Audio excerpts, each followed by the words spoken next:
जय श्री राम। हर हर महादेव। जय बजरंगबली। जय नीम करोली बाबा। नमस्कार, स्वागत है एक बार फिर से आपके अपने चैनल रिंकी स्टोरीज में। हम आशा करते हैं आपके परिवार में और आप सभी स्वस्थ होंगे। श्री हनुमान जी और परम पूजनीय गुरुदेव बाबा नीम करोली महाराज जी आप सभी भक्तों पर असीम कृपा सदैव बनाए रखें। यह दिन था 9 सितंबर सन 1973 का। दोपहर का समय था। महाराज जी के पास जिमती माँ, सिद्धि माँ और कुछ भक्त बैठे थे। तब बाबा जी ने लेटकर अपने ही हाथ की कोहनी का सहारा लेते हुए एक नोटबुक में राम राम नाम लिखा। नोटबुक के उस पृष्ठ के ऊपर 9 तारीख डालकर महाराज जी ने पूरे पन्ने में राम नाम लिख दिया और इसी प्रकार 10 तारीख डालकर एक और पन्ना भी भर दिया। फिर उसके ही अगले पन्ने पर कोने में केवल 11 सितंबर की तिथि डाली और उसे खाली छोड़ दिया।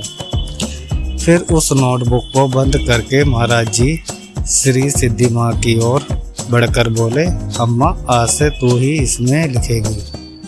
ठीक इसके 2 दिन बाद 11 सितंबर को महाराज जी ने महासमाधि ले ली और ब्रह्मांड की इस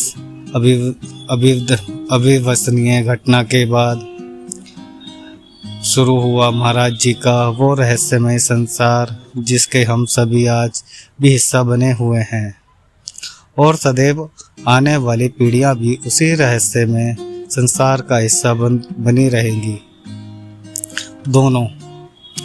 दोस्तों 11 सितंबर को महाराज जी ने शरीर त्यागने के बाद में अपनी लीलाओं का अति विस्तार कर लिया।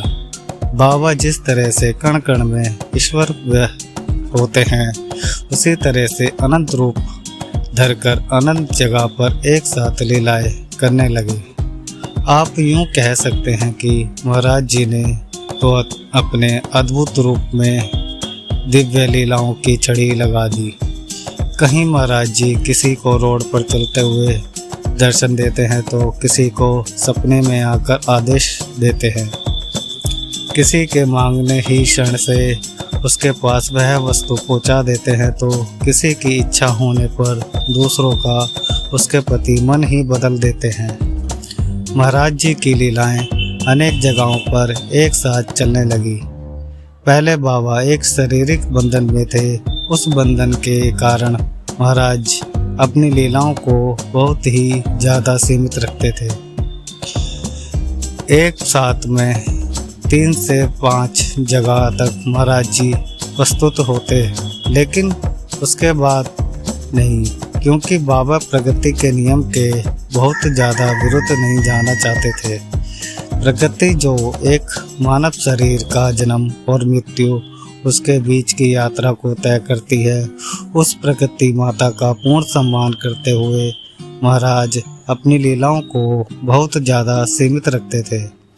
लेकिन दोस्तों शरीर त्यागने के बाद में बाबा हर जगह पर फैल गए और महाराज जी का स्वयं का कहा गया कथन कि हम तो वायु हैं वह पूर्ण रूप से सत्यापित हुआ। जिस तरह एक जीवित मनुष्य को सांस लेने के लिए वायु की जगह पर आवश्यकता होती है, ठीक उसी तरह से एक भक्त को अपने इष्ट अपने गुरु की हर क्षण आवश्यकता होती है। और महाराज जी आप सूक्ष्म रूप में हर भक्त के पास बिल्कुल पास बहुत नज़दीक पल रहते हैं। बाबा की इसी लीलाओं के अति विस्तार करने की प्रवृत्ति के कारण महाराज जी की भक्ति का बहुत ज़्यादा प्रचार और विस्तार हुआ है। जो बाबा के बारे में सुनता है महाराज जी अगले ही क्षण उसके साथ कुछ ऐसा घटा देते हैं कि वह पूजनीय बाबा नीम करोली जी का होकर रह जाता है। बाबा इन लीलाओं के साथ साथ अपने होने का प्रत्यक्ष प्रमाण हर क्षण देते रहे हैं ताकि उनका भक्त एक चमत्कार की दृष्टि से भ्रमित ना हो जाए। अपितु महाराज जी का भक्त सत्य को स्वीकार कर ले। सत्य यानी ईश्वर, ईश्वर सर्वत्र हर कण कण के अंदर। और महाराज जी अब सूक्ष्म जगत के अंदर अपने सर्वव्यापी रूप के अंदर विस्तारित हो चुके हैं। इसीलिए बाबा के द्वारा छोटी से छोटी लीला और बड़े से बड़ा रूपांतरण एक ही क्षण के अंदर घट जाता है। एक छोटी सी घटना आपको यहाँ पर बीच में साझा करते हैं, जो कि समीर श्रीवास्तव जी के साथ घटी है। वह कहते हैं कि हम प्रयागराज से ही हैं। बाबा वहाँ पर चर्च लैन में दादा के घर हमेशा आया करते थे और वहीं पर बहुत समय तक रहते भी थे। जब महाराज जी वहाँ रहते थे तो अनेक भक्त बाबा के दर्शन के लिए सुबह शाम पंक्ति में रहते थे और हाथ जोड़े महाराज जी के दर्शन की अभिलाषा लिए इंतजार करते रहते थे। वो घर आज भी बाबा की पूजा स्थली के रूप में जाना जाता है। आज भी वहाँ पर महाराज जी का बहुत ही दिव्य एहसास और कोई जो जाता है उसे अवश्य प्राप्त होता है। समीर जी कहते हैं कि मैं वहीं रहने के बावजूद कभी वहाँ जा नहीं पा रहा था। काम काज और जीवन के अठलेखियाँ के बीच में, अतः मेरा बहुत मन था वहाँ जाने का। मैंने अपनी पत्नी के से बाबा के बारे में सुना था। एक दिन कैसे भी करके हम लोग सुधीर दादा के घर पर पहुँचे। वहाँ कुछ देर बैठकर हमने महाराज जी को याद किया। तभी वहाँ एकात्र पर रखी वो बाबा की तस्वीर के ऊपर ही बाबा की जितनी बड़ी तस्वीर थी उतने ही बड़े पाँव के निशान दिखाई देने लगे, जो एक एक कदम का निशान प्रकट होता है और विलुप्त हो जाता है। यह प्रत्यक्ष खुली आंखों से देखकर उस कक्ष के अंदर विद्यमान सभी लोगों के रोंगटे खड़े हो गए। बाबा का आशीर्वाद उस समय सभी भक्तों पर एक साथ बरसा था।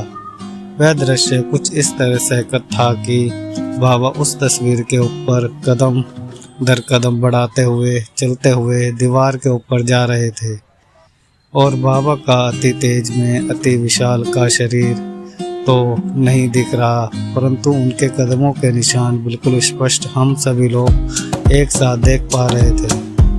अब यहाँ पर इसीलिए किसी भी प्रकार की शंका या भ्रम का तो स्थान ही नहीं होता, क्योंकि अगर कोई एक मनुष्य देख ले और सब लोगों से कहे तो दूसरे लोग हो सकता है उसे कह दे कि तुम्हें कुछ भ्रम हुआ है।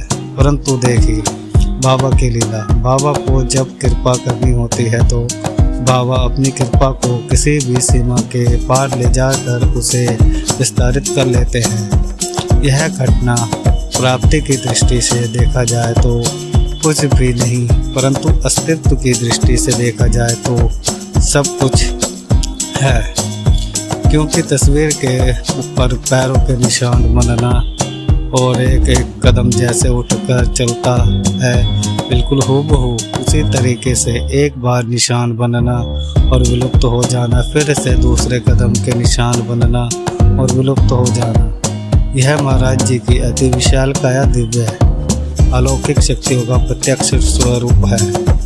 बाबा के स्वर समर्थ होने का प्रत्यक्ष समीकरण भी है। यह तो हुआ दोस्तों महाराज जी के दिव्य दर्शन का एक अलौकिक छोटा सा उदाहरण। अब आपको बताते हैं कि महाराज जी की तरह से एक भक्त के पूरे जीवन को बदल भी देते हैं। और ये चमत्कार हुआ था वास्तु एक्सपर्ट संजू शर्मा जी के साथ में। अंजू जी कहती हैं कि महाराज जी का सबसे बड़ा चमत्कार तो मैं स्वयं खुद हूँ।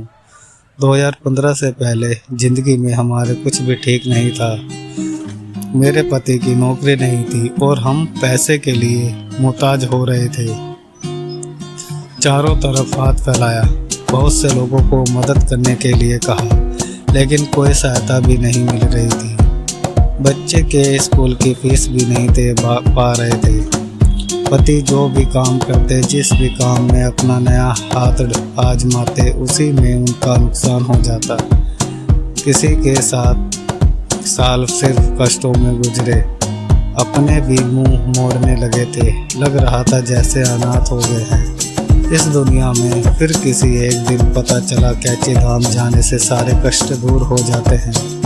तब हमने कुछ बचे हुए पैसे जुटाकर एक आस लेकर चल दिए श्री कैची धाम और जाकर बैठ गए।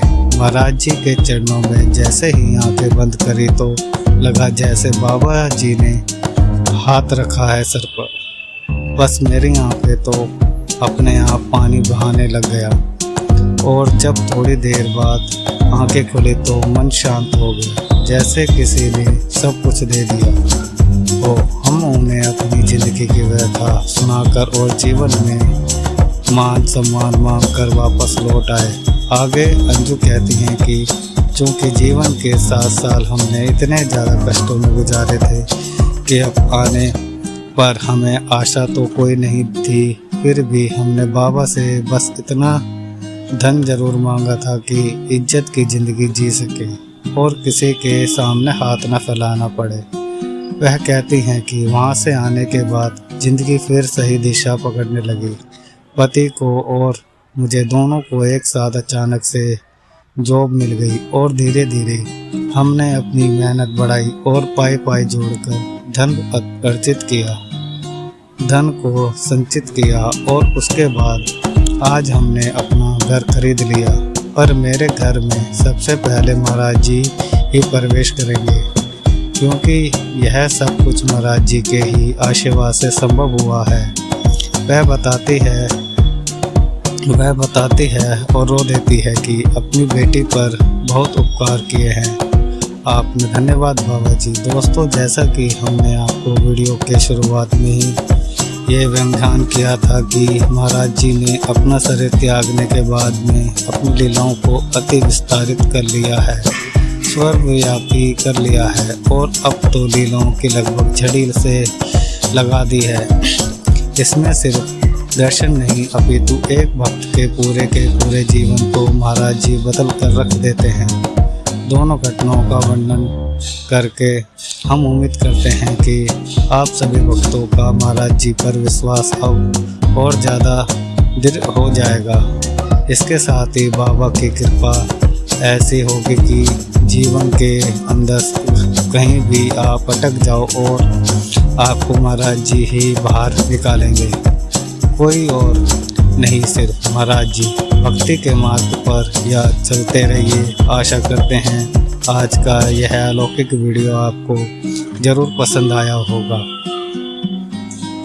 अगर अच्छा लगा हो तो जाने से पहले वीडियो को लाइक करें, कमेंट करें, शेयर करें और अगर आप इस वीडियो में नए हैं तो वीडियो को सब्सक्राइब भी करें।